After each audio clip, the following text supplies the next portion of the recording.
जी नमस्कार दोस्तों, स्वागत है आप सभी का हमारे YouTube चैनल पर। हम लोग पढ़ रहे हैं प्रकाश का परावर्तन व अपवर्तन, और उसमें हम लोग दर्पण सूत्र के बारे में पढ़ चुके हैं। दर्पण सूत्र से किस प्रकार हम लोग सवालों को हल करेंगे, और दर्पण सूत्र में आपके दर्पण दो थे, अवतल दर्पण और उत्तल दर्पण। सवाल कराने का मुख्य उद्देश्य क्या है कि दर्पण सूत्र से जब हम लोग सवाल करवाते हैं तो उसमें हम लोग u की, v की, f की वैल्यू चेंज करते हैं। वैल्यू क्यों चेंज करते हैं? क्योंकि कार्य चिन्ह परिपाटी के अनुसार अवतल दर्पण और उत्तल दर्पण दोनों की वैल्यू हम चेंज करते हैं। ये एग्जांपल 2 है, जो नई वाली बुक है उसमें तो 9.2 है अपना एग्जांपल, और पुरानी वाली बुक है उसमें अपना 10.2 एग्जांपल है। क्योंकि लेसन जो नया वाला सिलेबस है उसमें थोड़ा सिलेबस कम कर दिया गया है, एक लेसन पूरा हटा दिया गया, उसके अनुसार ये पुरानी वाली बुक में तो हो गया 10.2 और नई वाली में कौन सा है 9.2 है। एग्जाम्पल आप एग्जाम्पल को ध्यान से पढ़ो। उदाहरण क्या दे रखा है आपका, उदाहरण की यदि हम चर्चा करें, उदाहरण आपका दे रखा है कि कोई 4 सेमी साइज का बिंब, ये बिंब की हाइट दे रखी है, ऊंचाई, बिंब की ऊंचाई क्या दे रखी है आपको 4 सेमी। जो जो चीज दे रखी है वो चीज हम लोग पहले दिए क्या वो लिख लेंगे। उसके बाद में कोई 4 सेमी साइज का बिंब किसी 15 सेमी फोकस दूरी, एफ का मान कितना दे रखा है 15 सेमी दूरी के अवतल दर्पण, अवतल दर्पण दिया अपने को, अवतल दर्पण 25 सेमी दूरी पर रखा है, और दर्पण से कितनी दूरी पर किसी पर्दे को रखा जाए कि उसका स्पष्ट प्रतिबिंब प्राप्त हो। प्रतिबिंब की प्रकृति और आपको साइज ज्ञात करना है। आपको यू का मान दे रखा है कि कोई बिंब है वो अवतल दर्पण, अवतल दर्पण की फोकस दूरी आपको दे रखी है 15 सेमी, एफ का मान दिया है 15 सेमी, और बिंब की दूरी यू का मान दे रखा है 25 सेमी। क्योंकि दर्पण 15 सेमी फोकस दूरी वाला उत्तल दर्पण से 25 सेमी दूरी पर आपका बिंब रखा गया है। साइज है उसकी, हाइट ऊंचाई कितनी है 4 सेमी है, दूरी कितनी है 25 सेमी। जो आपको दिया है पहले वो लिख लो आप। तो देखो आप इसमें जो आपको दिया है ना उसके ऊपर हम लोग पहले चर्चा कर लेते हैं। पहले सबसे पहले क्या दिया है, तो देखो जो दिया है उसके ऊपर हम बात कर लेते हैं। दिया है, दिया है क्या क्या चीज दिया है अपने को वो पहले लिख लो अपना। एक नंबर दिया अपने को बिंब की ऊंचाई, बिंब की ऊंचाई, बिंब की ऊंचाई, ऊंचाई को किससे प्रदर्शित करते हैं अपना h से। उसका मान आपको दे रखे हैं कितना 4 सेमी, सेमी में मान दे रखे हैं, तीनों में से चेंज तो करने नहीं है। उसके बाद में फोकस दूरी दे रखी है आपको, फोकस दूरी, फोकस दूरी को किससे प्रदर्शित करते हैं f से। f का मान कितना दे रखे हैं अपना, f का मान दे रखा है 15 सेमी, ठीक है। और एक आपको दे रखा है बिंब की दूरी, बिंब की दूरी, बिंब की दूरी को किससे प्रदर्शित करते हैं u से। उसका मान कितना दे रखा है 25। 3 मान दिए हुए हैं। अब आपको आगे ऊपर चलते हैं सवाल में। हम लोग सवाल अपने दे दिया पूरा, आपको ज्ञात क्या करना है, प्रतिबिंब की दूरी ज्ञात करनी है। प्रतिबिंब की दूरी, उसकी साइज ज्ञात करनी है। प्रतिबिंब की दूरी को किससे प्रदर्शित करते हैं v से, v का मान आपको ज्ञात करना है। अब आप बात करें भाई, आपसे पूछ लेंगे दर्पण कौन सा था, अवतल दर्पण था। दर्पण था आपका कौन सा, अवतल, अवतल दर्पण था। अवतल दर्पण में कार्य चिन्ह परिपाटी के अनुसार आपको ये पता होना चाहिए कि भाई कौन सा मान हम किस प्रकार लेंगे। अवतल दर्पण में u का मान भी माइनस में लेते हैं, v का मान भी माइनस में होता है, f का मान भी किस में होता है माइनस में होता है। लेकिन एक कंडीशन होती है, सवाल में दिया अवतल दर्पण द्वारा बनने वाला आभासी प्रतिबिंब, उस कंडीशन में v का मान प्लस में लेते हैं। लेकिन यहाँ पर आपके मान तो u का दिया हुआ है, f का दिया हुआ है, h का दिया, v का मान तो ज्ञात करना है। इसका मतलब है कि आपको f का मान किस में लेना है, f का मान लेना है माइनस का 15। क्योंकि अवतल दर्पण में कार्य चिन्ह परिपाटी के अनुसार हम लोग मान किस में लेंगे, माइनस में। माइनस का हो जाएगा आपका 15 सेमी, कितना हो जाएगा माइनस का, कितना हो जाएगा 15 सेमी। और इसका भी मान आपको कितना लेना है, माइनस का 25, मान माइनस में लेना है आपको। सवाल इस प्रकार हल करना है। क्यों ले रहे हैं, कार्य चिन्ह परिपाटी नहीं जानते हैं तो पीछे वीडियो अपलोड कर रखा है कार्य चिन्ह परिपाटी का, सिर्फ 5 मिनट का, उसको देखोगे पूरा समझ में आ जाएगा। अवतल दर्पण का मान माइनस में क्यों लेते हैं, उत्तल का मान हम लोग ये प्लस में क्यों लेते हैं, वो पता चल जाएगा। अब आगे हल करते हैं, आगे हल करेंगे। तो आपको पता है दर्पण सूत्र क्या होता है, दर्पण सूत्र, दर्पण सूत्र होता है आपका 1/f बराबर 1/v प्लस 1/u।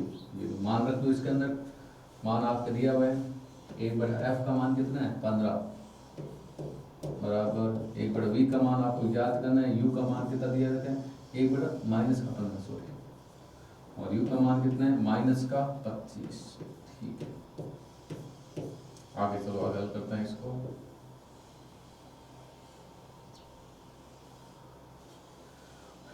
आगे हल करेंगे, देखो अपना इसको हल करते हैं।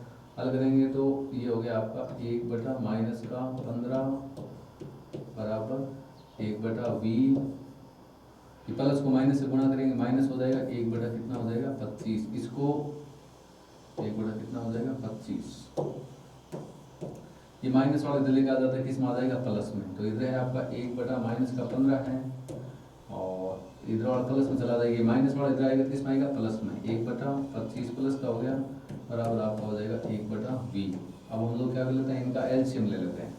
एलसीएम लेंगे तो एलसीएम कितना आएगा आपका, तो 15 और 25 का। ऐसी कौन सी संख्या होगी जिसमें 15 का भी भाग जाए 25 का भी भाग जाए, तो ऐसी संख्या होगी आपकी 75। आप एलसीएम लेके देख सकते हो। 75 एक ऐसी संख्या है जिसमें 25 का भी भाग जाए 15 का भाग, दोनों को भाग जाना जरूरी है, एलसीएम का मतलब यही होता है। तो हम लोग इसमें पहले माइनस आपको याद रख देते हैं, 15 का भाग 75 में देते हैं अपना 75 को देते हैं, तो कितनी बार जाएगा 5 बार। 5 को 1 से मल्टीप्लाई करेंगे, 5 को 1 से गुणा करेंगे, कितना आ जाएगा 5, बीच में निशान किसका प्लस का। 25 को गुणा करेंगे 75 से, भाग देंगे सॉरी 25 को 75 में 3 बार जाएगा, 3 को 1 से गुणा किया 3 आ गया। इसको हल कर लें, बटा वाली जोड़ है अपनी, ये लो आपका कितना आ गया 1/v आ गया। इसको थोड़ा इधर हल कर लेते हैं। हल करते हैं तो माइनस का 5 है प्लस का 3 है, तो आपका हो गया माइनस का 2 कितना हो गया 75, इधर हो गया 1/v। आपको मान v का याद करना है। अब आप इसको वजन गुणा भी करवा सकते हो, सीधा उल्टा भी करवा सकते हो। तो हम लोग क्या करते हैं, इनको सीधा वैल्यू उल्टी ले लेते हैं, उल्टा कर देते हैं। उल्टा करेंगे तो इधर हो जाएगा आपका 75 अपॉन माइनस का 2, इधर हो जाएगा अपना v/1 हो जाएगा। ठीक है, हो गया अपना। इसके बाद हम बात करें कैसे, v में 1 का भाग देने पर आपका v आ गया, और 75 में 2 का भाग देंगे -2 का, तो आपका आंसर आ जाए 75 में 2 का भाग देते हैं कितना आता है 37 पॉइंट कितना हो जाएगा 5 हो जाएगा। ये लो आपकी v की वैल्यू आ गई कितनी, v का मान आ गया 37.5 आ गई।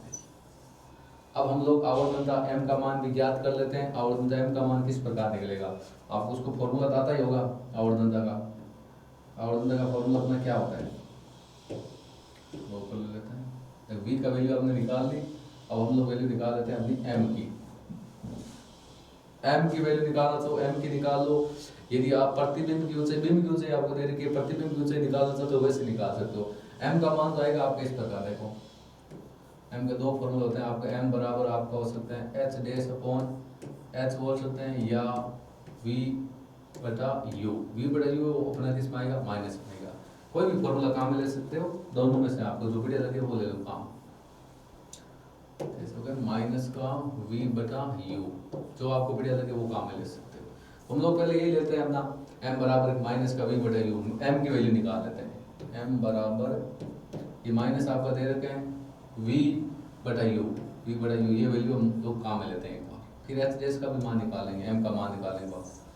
इसमें वैल्यू पुट करो आप, वैल्यू पुट करते हैं तो आपका मान किस प्रकार आता है, m = माइनस ये हो गया आपका, v की वैल्यू भी निकाली कितनी आई है 37.5 माइनस की 37.5, ठीक है, बटा u की वैल्यू थी माइनस की 25।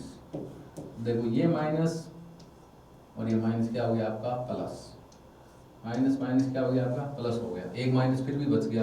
तो आपका अब 37.5 में 25 का हम लोग भाग देंगे तो आपका कितना आएगा, पॉइंट एक बार हटा देते हैं, पॉइंट हटाएंगे तो आपका कितनी बार जाएगा, एक बार और फिर और जाएगा अपना 15 बार। जैसे 15 बार जाएगा पॉइंट लगेगा 1.5 और m की वैल्यू आज इसमें भाग देंगे तो आपकी m की वैल्यू आ जाएगी 1.5, वो भी किसकी माइनस की। ये लो आपकी m की वैल्यू आ गई है। आप भाग दे के देख सकते हो, आपकी m की वैल्यू माइनस की 1.5 आएगी। अब m की वैल्यू मैंने बोला था कि यदि माइनस में आती है तो बनने वाला प्रतिबिंब कैसा होता है, आभासी वास्तविक कैसा होता है, उल्टा।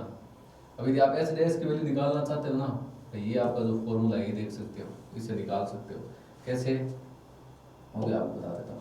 आपका था m बराबर था h डैश अपॉन क्या था, h था, ठीक है।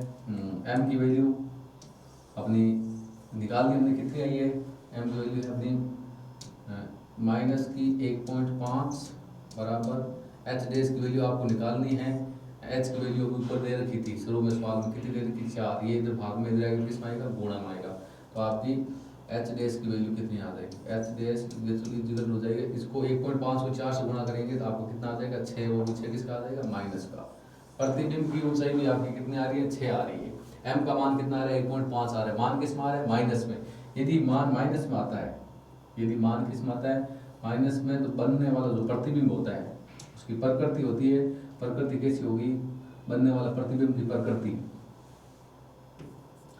बनने वाले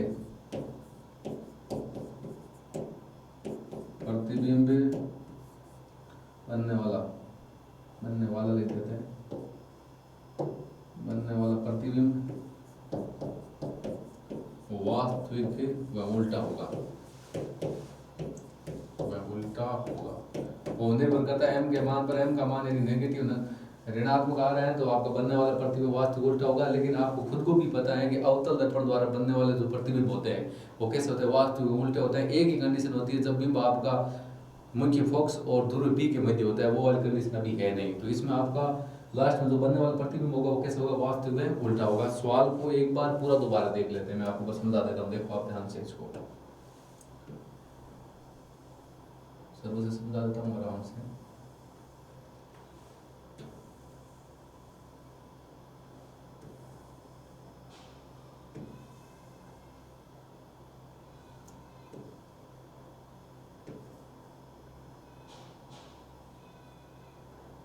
ये देखो, ये आपका पहले एग्जांपल आप ध्यान से पढ़ लो। एग्जांपल आपका क्या दे रखे हैं कि कोई 4 सेमी साइज का कोई बिंब है, बिंब की ऊंचाई आपकी दे रखी है, साइज दे रखी है 4 सेमी लिख दी, 15 सेमी फोकस दूरी, 15 सेमी फोकस दूरी हमने लिख दी। 15 सेमी फोकस दूरी के अवतल दर्पण 25 सेमी दूरी पर रखा है। अवतल दर्पण से कितने सेमी दूरी पर, बिंब की दूरी आपकी दे रखी है 25 सेमी, दर्पण से कितनी दूरी पर किसी पर्दे को रखा जाए कि स्पष्ट प्रतिबिंब प्राप्त हो। इसका मतलब आपको v का मान ज्ञात करना है, f का दिया हुआ है, u का दिया हुआ है और प्रतिबिंब की ऊंचाई आपकी दी हुई है। जो जो मान दिया हुआ तो हमने लिख दिया। अब देखो दर्पण कौन सा आपका दर्पण है, यहाँ पर देख लो आप ध्यान से, दर्पण आपका अवतल दर्पण है। और अवतल दर्पण में काट चिन्ह परिपाटी के अनुसार u v f तीनों के मान आपको किसमें लेना है, ऋणात्मक लेना है। और वही हमने किया, देखो पहले जो दिया है वो लिखा है, देखो बिंब की ऊंचाई h 4 सेमी, फोकस दूरी 15 सेमी थी, -15 कर दी। बिंब की ऊंचाई, बिंब की दूरी 25 सेमी दे रखी थी, -25 कर दी। प्रतिबिंब आपको यूवी का मान ज्ञात करना है, दर्पण सूत्र हमने लगा दिया, वो भी आपको आता है 1/f बराबर 1/v प्लस u हो गया। सवाल को आगे हल करते हैं। अब अटा वाली जोड़ तो आपको आती होगी, जैसे हमने उसको किया, देखो वैल्यू पुट की है, वैल्यू पुट करने के बाद में देखो ये प्लस माइनस गुणा किया, ये माइनस हो गया, इसको इधर लेके गए और फिर इनका एलसीएम ले लिया। एलसीएम लेने पर आपका आंसर इधर आ रहा है -2/75 1/v। इसको वजन गुणा कराएंगे तो भी आपकी वैल्यू उसी प्रकार आएगी। ये सीधा मैंने क्या किया, इनको उल्टा किया, ये वैल्यू ऊपर का चली गई, ये नीचे आ गई, इसमें ये ऊपर, ये नीचे आ गई। v में 1 का भाग है v और 75 में 2 का भाग देने पर आपका आ गया 37.5 आ गया माइनस का। अब v की वैल्यू माइनस में आ गया, m की वैल्यू निकाल लेते हैं। m की वैल्यू निकालने के लिए दो फॉर्मूले हैं, हम लोग सीधा m बराबर h डैश अपॉन s लेंगे, क्योंकि अपने पास h एक ही है तो दोनों में से 3 वैल्यू में से 2 वैल्यू अपने पास ही है, तो ये सूत्र लगा दिया -v/u, -v/u लगेगा 37.5 में 25 का भाग देते हैं तो आपका आ जाएगा 1.5, वो भी किसका आएगा, माइनस का आएगा। फिर माइनस का 1.5 m का वैल्यू आ गई, तो आपको बिंब की ऊंचाई दे रखी है, प्रतिबिंब की ऊंचाई आप याद कर सकते हो। कैसे करोगे, 1.5 ये m की वैल्यू हो गई और h डैश की वैल्यू आप याद करनी है, प्रतिबिंब की ऊंचाई, बिंब की ऊंचाई आपको 4 दे रखी है, ये इधर आपके किस में है, भाग में इधर आई, गुणा में आएगी। h डैश की वैल्यू, प्रतिबिंब की ऊंचाई आपकी 6 माइनस की कितनी आ गई, 6 सेमी आ गई। प्रतिबिंब की जो ऊंचाई है ना वो सेमी में हम लोग लिख सकते हैं, प्रतिबिंब ऊंचाई है आपकी माइनस की 6 सेमी। यहाँ पर तो सेमी नहीं लिख सकते m की वैल्यू, क्योंकि ये v और u होता है, दोनों सेमी सेमी होते हैं, वो कैंसिल हो जाता है, सीधी m की वैल्यू सीधी होती है। तो इसमें आपका m की वैल्यू माइनस में आ रही है, जो प्रतिबिंब ऊंचाई वो भी आपकी किस में आ रही है, माइनस में आ रही है। तो ध्यान रखना, अवतल दर्पण द्वारा जो बनने वाले प्रतिबिंब होते हैं वो कैसे होते हैं, वास्तविक व उल्टे होते हैं। तो आपको बनने वाला प्रतिबिंब कैसे होगा, वास्तविक उल्टा होगा। प्रतिबिंब ऊंचाई माइनस की 6 सेमी होगी, m की वैल्यू कितनी होगी, माइनस की 1.5 होगी। और बात करें v की वैल्यू कितनी होगी, माइनस की 37.5 होगी। ये है आपका अवतल दर्पण से दर्पण सूत्र द्वारा आंख की पसंद का हल। वीडियो कैसा लगा? अच्छा लगा तो लाइक करें, शेयर करें और हमारे यूट्यूब चैनल को सब्सक्राइब करें। Thank you. जय हिंद, जय भारत।